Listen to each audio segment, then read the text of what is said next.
С самого утра в центре внимания казанцев и гостей города выставка сделана в Татарстане. Ее подготовили к саммиту БРИКС, а сегодня открыли для свободного посещения. У здания Госсовета лучшая техника, произведенная в республике. От 11-метровой яхты до вертолетов «Ансат». Кстати, каждый может попробовать себя в роли пилота и посидеть за штурвалом. Семья Акмалеевых приехала из Башкирии в Казань специально на дни саммита БРИКС. Говорят, хотели стать свидетелями масштабного события. На выставке их впечатлил КАМАЗ, флагман среди российских производителей. Здесь и автобусы, и ралли-машины, и новый магистральный тягач 5-го поколения.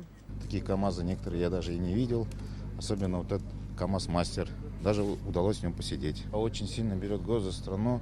То, что выпускаем такую технику. Очень понравилось вот этот вот саммит БРИКС и как все сделано, на таком вот высшем уровне все прошло. Большую часть экспозиции посвятили сельхозтехнике. Полноприводные самоходные опрыскиватели осматривает семья Буздальных из Казани. Рады, что выставку открыли для всех.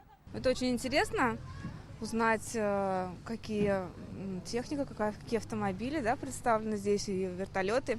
Мы, кстати, больше поехали для детей. Думаю, это мальчишки, им интересно, но приехав сюда, и мы сами были вдохновлены. Наш город, он растет, он занимает такие, да, лидирующие позиции наравне с Москвой, Петербургом. Выставка под открытым небом объединила 13 компаний. Здесь все достижения татарстанской промышленности, например, автомобили «Аурус». На одном из таких передвигается президент Владимир Путин. «Аурусы» были в составе кортежей первых лиц стран-участниц БРИКС. Горды тем, что это прошло в Казани, потому что даже кажется, что если бы это было в Москве, не было бы столь такого эмоционально высокого уровня, потому что республика у нас действительно своеобразная, очень с красивым национальным колоритом. Первый раз такое попало вот на такую интересную такая выставка, потрясающая. В одном месте все. Мы каждый день смотрели, интересовались, что такие события у нас.